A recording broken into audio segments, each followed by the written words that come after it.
아멘.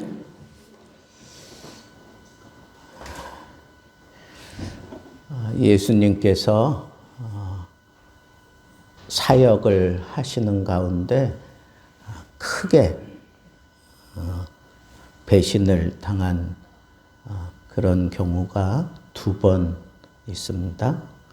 처음에는 가룟 유다에게 배신을 당하죠. 그런데 그 가룟 유다는 참 뻔뻔하게 다 포박하러 온 자들과 다 짜놓고 자기 스승에게 가서 아주 보란듯이 배반의 키스를 날려버리는, 참 그때 예수님의 마음이 어땠을까 하는 그런 생각을 해봅니다. 물론 그 만찬 석상에서 예수님께서 가룟 유다를 돌이켜 보시려고 그렇게 애쓰셨던 그런 모습도 우리는 잘 알고 있습니다. 그럼에도 불구하고 그는 결국은 이렇게 자기 스승을 배반의 키스를 날리며 팔아먹는 그런 파렴치한 모습을 보이고, 그는 견딜 수 없어 하면서 스스로 목을 메고 죽어버립니다. 그런데 더 충격적인 것은 이 가룟 유다는 예수님과 함께 지내는 동안에도 항상 이렇게 외톨이였어요. 예수님이 왕따 시킨 것 같지는 않은데 이상하게 가룟 유다는 외톨이로 혼자 그렇게 있는 것을 좋아하고, 그래서 그런지 성경에서도 예수님의 제자들을 이렇게 소개할 때에도 맨 마지막에 가룟 유다는 따로 취급을 해요. 그리고 저는 도적이다 뭐 이런 표현도 하고. 근데 왜 그랬을까? 왜 가룟 유다는 그 무리들과 함께 잘 어우러지지 못했을까? 예수님이 12 제자를 부르신 목적 2가지가 있는데, 그건 저들과 함께 하시려고, 그러니까 3년 동안 제자들과 함께 하시려고, 함께 하면서 그냥 삶을 보여주시려고 제자들을 선발해서 12 제자와 늘 함께 다녔단 말이에요. 집으로 뿔뿔이 흩어진 것도 아니고 선발되고 난 이후부터는 늘 함께 했어요. 근데 왜 이렇게 가룟 유다는 이렇게 따로 취급을 받아야 했을까? 뭐 여러 가지 생각해 볼 것 있지만, 우리가 인간을 이렇게 들여다보는 그런 관점에서 볼 때 가룟 유다는 그래도 출신 성분이 괜찮은 사람이었어요. 그래서 우리가 추론에 들어갈 때 가룟 유다가 다른 제자들 속에 잘 이렇게 어우러지 못한 이유가인데 분명한 것 하나는 속으로 좀 교만한 게 있었겠다 하는 생각이 드는 거예요. 내가 이런 사람인데 나는 너희들과는 출신 성분이 다른데 뭐 이런 거. 그리고 예수님께서 그에게 돈꾀를 맡겼단 말이에요. 오늘날로 얘기하면 회계 장부를 맡긴 거예요. 그거는 정말로 똑똑한 사람 아니고는 그런 거 잘 안 맡겨요. 그리고 맡을 생각도 안 하고. 그런 거 보면 가룟 유다는 이 셈이 참 밝은 사람이었던 것 같아요. 어쨌거나 그래서 좀 이렇게 외톨이로 지낼 수밖에 없지 않았을까 하는 그런 생각이 드는 거예요. 그런데 여러분, 예수님께서는 그렇게 함께 하면서 제자들을 가르쳤고, 그리고 친히 메시아 사역을 이 제자들 앞에서 다 거침없이 다 보여줬어요. 그죠? 병 고치는 거, 사람을 살려내는 거, 그리고 특별한 제자들 가운데에서 하늘 영광을 입고 변화되는 그런 변화산상의 이적도 보여주시고, 그리고 무엇보다도 말씀을 통해서 이 모든 백성들의 마음을 이렇게 사로잡는 것 하며 뭐 이런 것들이 진정한 제자 교육이었죠. 제자 교육. 그런데 가장 가까이에서 예수님을 따른 사람, 누가 뭐라 그래도 베드로잖아요. 그죠? 여기에 대해서는 누가 이의를 보이지 않아요. 그래서 우리는 그냥 거침없이 베드로를 수제자다, 그렇게 얘기를 하는 거예요. 그런데 예수님이 너는 수제자야 뭐 이런 표현 한 적 없어요. 그리고 다른 제자들이 네가 수제자다 뭐 이렇게 표현한 적 없어요. 오히려 태클 걸고 넘어졌지. 예수님 이 땅에 다시 오실 때 내 아들들을 당신의 보좌 우편에 앉혀달라 뭐 이런 요청을 할 때 다른 제자들이 다 웅성웅성거리면서 거기에 방귀 들 것처럼 막 그런 장면이 나타난 거 보면, 한편으로는 베드로가 우리의 수제자 역할을 하고 있구나, 그걸 인정하면서도 또 다른 제자들 마음속에 나도 지지 않아 뭐 이런 생각들이 있었던 것 같아요. 그래서 예수님께서 분명히 교훈 가운데 너희들이 첫째가 되고자 하면 차라리 말석에 가서 앉아라 뭐 이런 표현을 하면서 제자들을 향하여 직접적으로 그런 것들을 많이 가르치셨단 말이에요. 자, 그럼에도 불구하고 베드로는 자타가 인정하는 예수님을 가장 가까이에서 섬기는 제자였어요. 그리고 예수님께서 내가 이제 순환을 당할 거다라고 얘기하셨을 때 다른 제자들 뭐라고 표현하기 전에 베드로가 일어나서 뭐라 그래요? 주여, 절대로 그런 일은 벌어지지 않을 겁니다.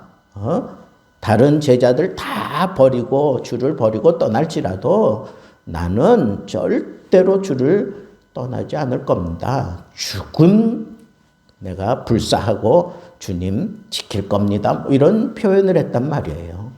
그만큼 그의 마음도 그렇고 그의 삶을 통해서 모든 사람들 자타가 공인하는 그런 수제자가 틀림없는데, 예수님이 사로잡히고 가는 동안에 멀찍이 뒤를 따라가요. 그죠? 이게 아니다 싶으니까 다 뿔뿔이 흩어졌는데 그래도 베드로는 어떻게 해요? 걱정되니까 멀찍이 따라가.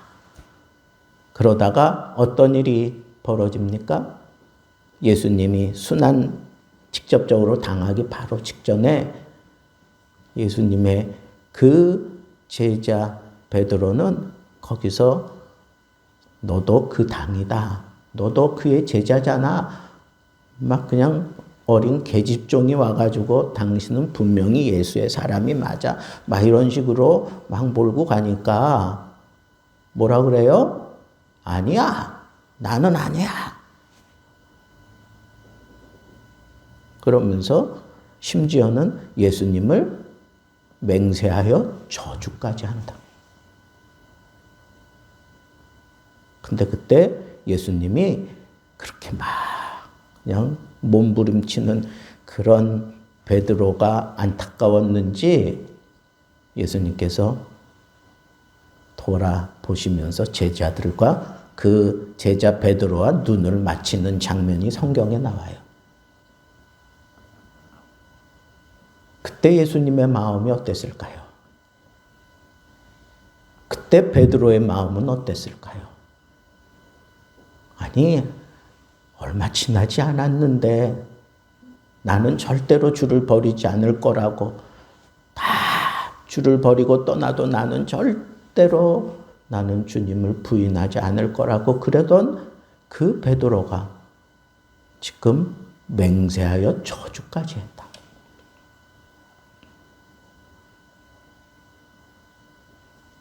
예수님과 눈이 마주쳤을 때 그는 정말 민망했겠죠. 그리고 막 울그락불그락 막 그냥 텐션이 상당히 올라갔을 거예요.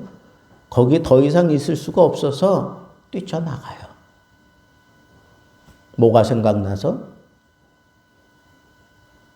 네가 나를 부인하기 전에 닭이 울 거다. 그렇게 예수님이 이미 예언하셨잖아. 그 말씀이 생각나서 뛰쳐나가서 펑펑 울어요.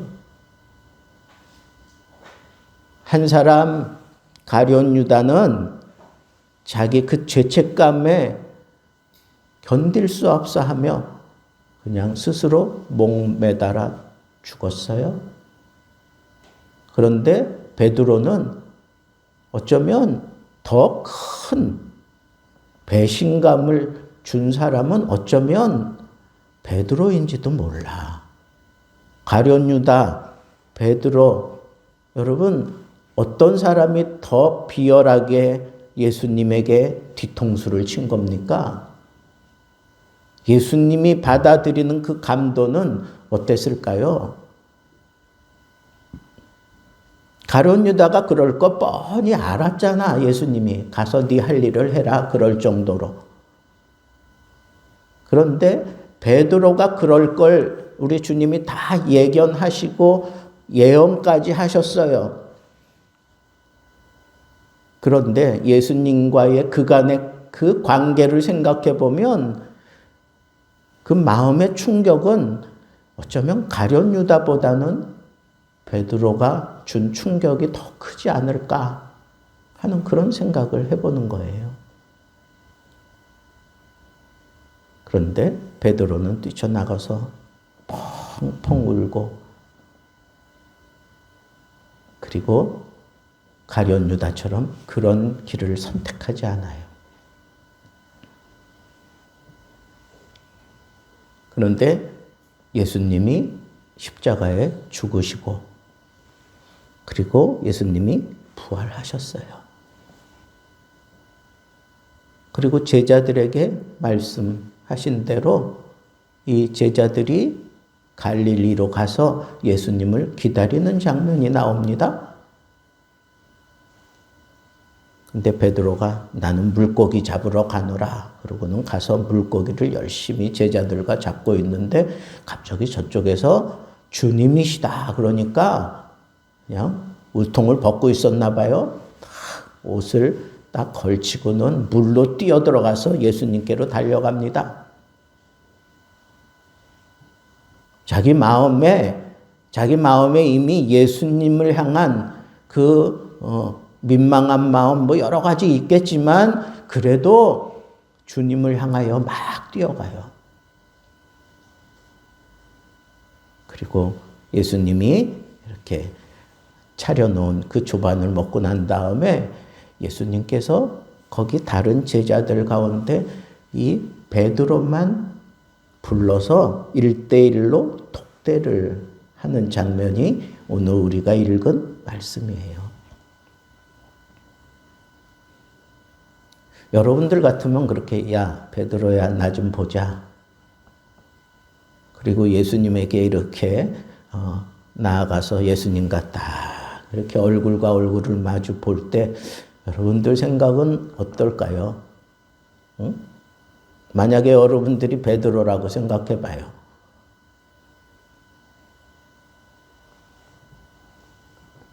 아니나 다를까.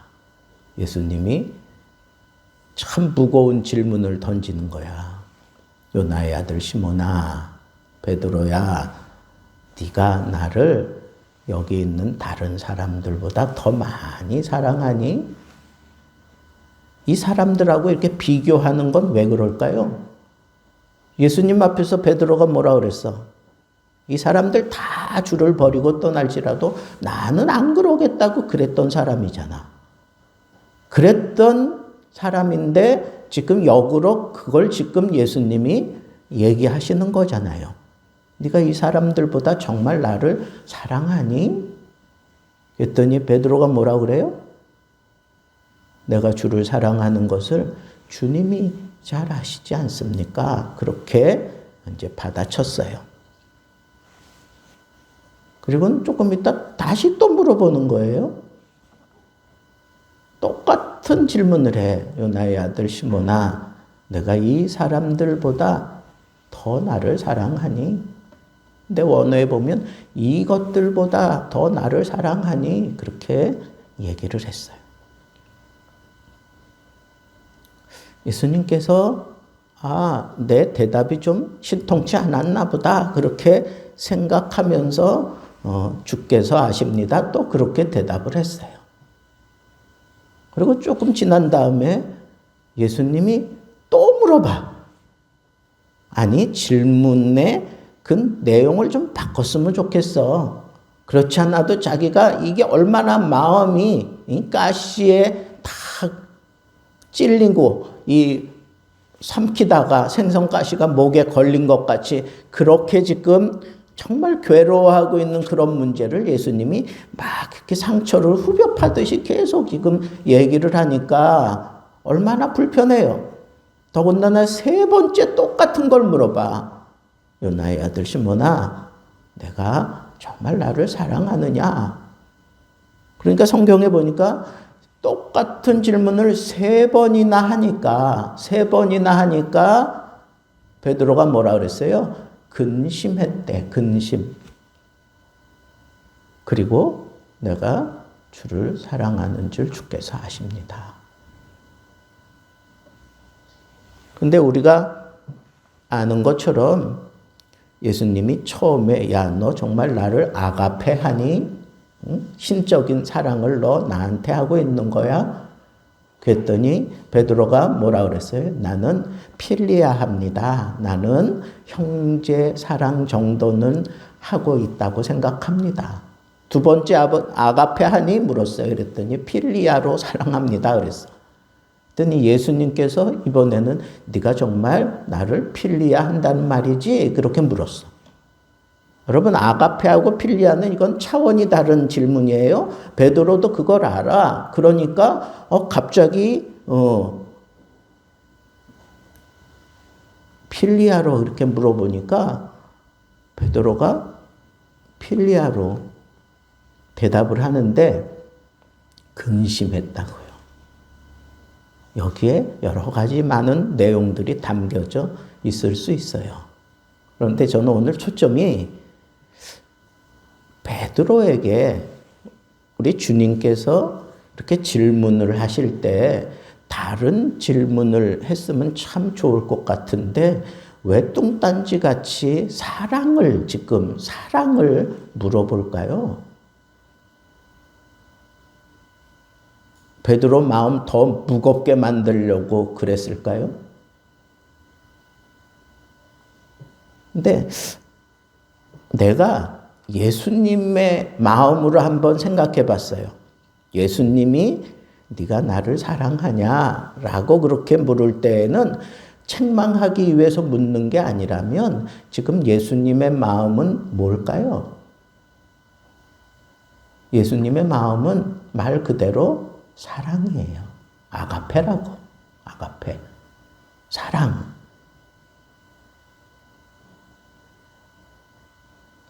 그러니까 예수님이 이렇게 사랑을 물어보는 거는 이 사랑을 회복시켜 주시기 위해서 그런 거예요. 사랑을 회복시켜 주시기 위해서. 그래서 아가페로 물어본 거예요. 너와 나는 이런 아가페적인 그런 사랑의 관계다라고 하는 것을 예수님이 이렇게 분명히 다시 세워주고 싶어서 그렇게 물은 거예요. 내가 사랑하는 마음이 있는데 너 나 사랑하니? 그렇게 물어볼 때 너 나 사랑한다 그래 놓고 왜 그따위 짓 했어? 뭐 이거 들춰내기 위해서 사랑하는 마음을 가질 수 있어요? 아니라고. 내가 사랑하는 마음을 가지고 이 사랑을 묻는 것은 내가 그 사랑, 너에게 향한 이 사랑, 너 그렇게 실수하고 잘못한 거, 그것보다 너와 나와의 관계는 사랑으로 이어져 있단다라고 하는 것을 예수님은 확인시켜 주고 싶은 거예요. 그걸 확인시켜 주신 거야.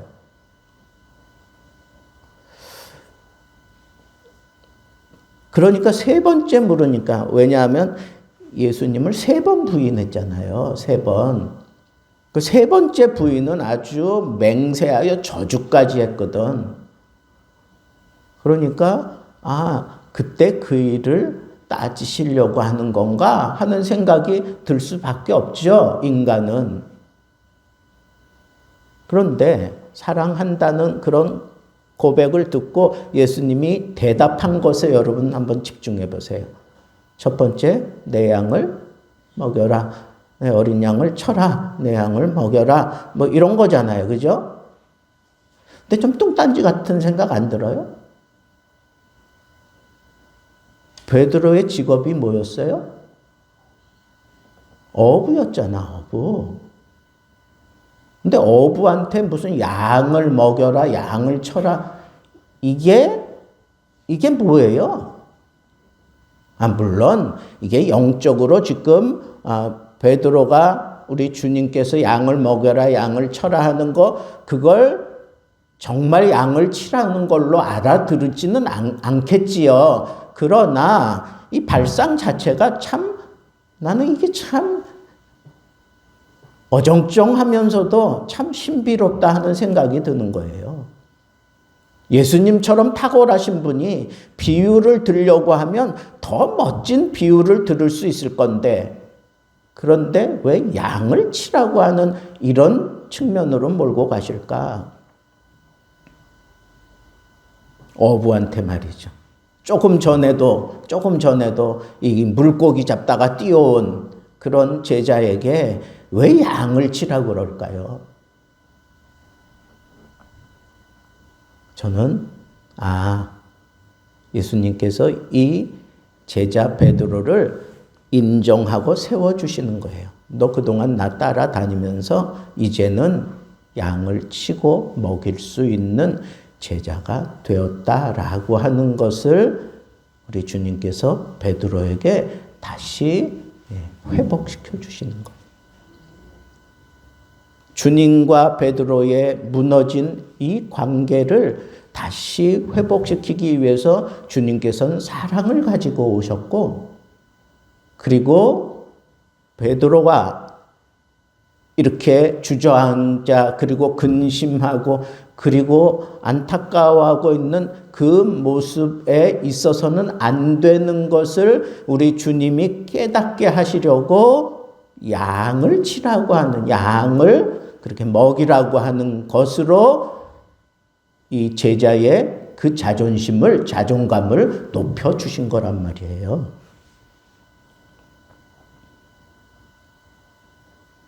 왜 베드로를 따로 만났어요? 회복시켜 주려고. 이미 그 마음에 사랑을 가지고 이렇게 파고드니까 마음이 불편했어. 근데 세 번째 그걸 또 똑같이 물어보니까 막 그 안에 이렇게 남아있는 찌꺼기 같은 게 그냥 속 안에서 막 그냥 이 트러블이 일어나고 그러니까 근심이라는 게 이렇게 삐지고 올라오는 거예요. 그럴 정도라고. 그런데 우리 주님은 집요하게 계속 그걸 다루시는 거 보면 여러분, 내가 이게 부끄러운 거, 내가 이 수치스러운 거, 그거 이렇게 싹 감싸고 있으면 그거 없어질까요? 안 없어져요. 그거 어떻게 없애는지 아세요? 그거 바깥으로 다 드러내야 돼. 다 드러내고 나면 그 다음에 내 속은 비고비인 내 맘에 기쁨이 있고 순결함이 있어. 근데 이걸 가지고 있으면 그거 해결 안 돼요. 아무리 주님 사랑합니다. 아무리 고백해도 그거 다 들춰내지 않고는 해결되지 않는다고요. 그러니까 우리 주님께서는 그것까지 그냥 다 그냥 긁어내신 거라고 저는 생각을 해요. 상담이라고 하는 영역에서 들여다보면 그렇겠다 하는 생각이 제 마음속에 들었어요.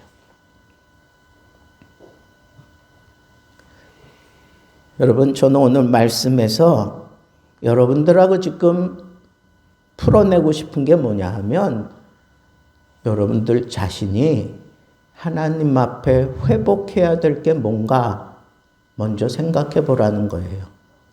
베드로처럼 그렇게 앞장서서 주님을 따르던 사람이 여러분들 아니었어요? 은혜 받고 그냥 그 누구도 비교할 수 없을 만큼 열심을 가지고 기도하고 말씀 붙들고 예배 생활에 충실했던 그런 모습들이 여러분들에게 분명히 있었단 말이에요.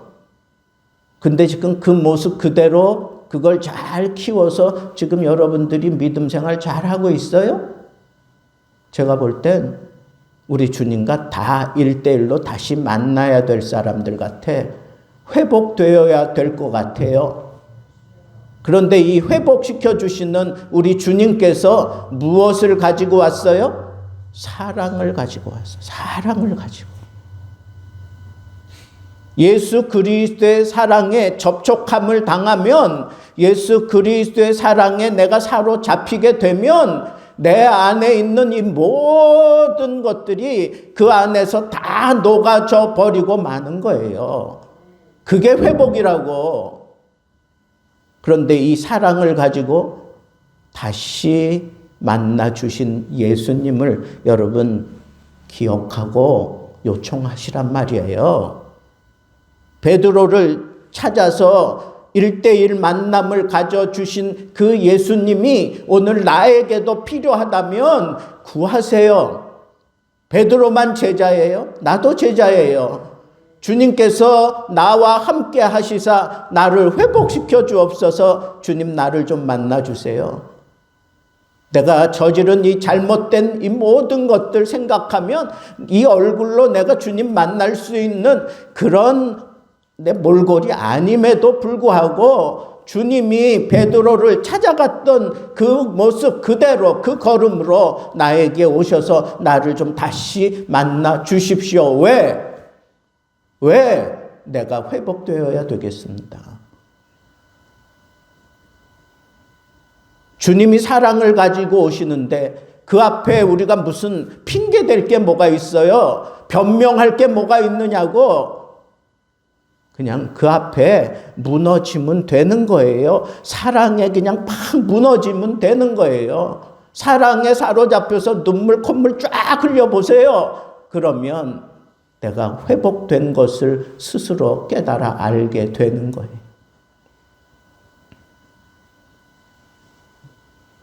여러분, 내 양을 먹여라, 내 양을 쳐라 하는 이것은 베드로의 그 3년간의 그 삶을 우리 주님께서 인정하신 거야. 네가 해야 되는 일은 이거야. 너의 사명은 이거라고. 그런데 너 그렇게 무너진 모습으로, 그렇게 쭈뼛쭈뼛하는 모습으로, 그렇게 변명하고 그렇게 뭐 사람들과의 관계에서 자기를 그냥 이렇게 포장하는 그런 모습으로는 이 사명 감당하지 못해. 사랑이 있어야 돼. 내가 이 사랑 너에게 다시 회복시키려고 내가 다시 왔으니 너 이 사랑을 부여잡고 그리고 다시 사명을 붙잡고 살아. 하나님이 나에게 주신 사명을 붙잡고 살라고요. 이를 위해서 우리 주님이 다시 찾아오신 거예요. 여러분, 우리가 예배 드릴 때마다 어떤 마음으로 여러분 이 성전에 찾아옵니까? 우리 주님을 만난다고 하는 마음으로 오시는 거 아니에요? 하나님을 만난다고 하는 모습으로 오시는 거란 말이에요. 그러면 하나님이 나를 다시 만나서 나에게 요구하시는 게 뭘까요? 그것은 바로 사명대로 살아달라고 하는 거예요. 여러분들은 세상 속에 뛰어들어가서 예수의 사람으로 살아야 되는 사명자예요. 예수 사랑을 증거해야 되는 사명자예요. 예수 그리스도의 십자가를 짊어지고 나아가서 십자가를 전달해야 되는 십자가의 전달자란 말이에요. 이런 사명을 다시 붙잡아야 돼요. 이걸 붙잡게 하시려고 우리 주님께서 베드로를 따로 만나 주셨어요. 그리고 차근차근 그 사랑을 다시 회복시켜 주시고, 그리고 그가 근심하지 않도록, 그가 당당하게 살아갈 수 있도록 여전한 사명을 따라 살라고 하는 그런 사명을 주셨습니다. 여러분, 이 사명을 우리 주님께서 우리에게 허락하신다면 여러분들이 가슴에 뜨거울 거예요. 그리스도의 사랑으로 뜨거울 거예요.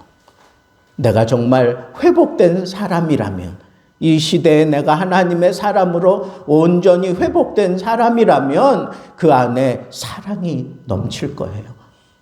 입을 벌려도 사랑이 튀어나오고, 행동하는 그 모든 행동 속에 이 사랑으로 말미암는 그런 행동이 나올 거예요.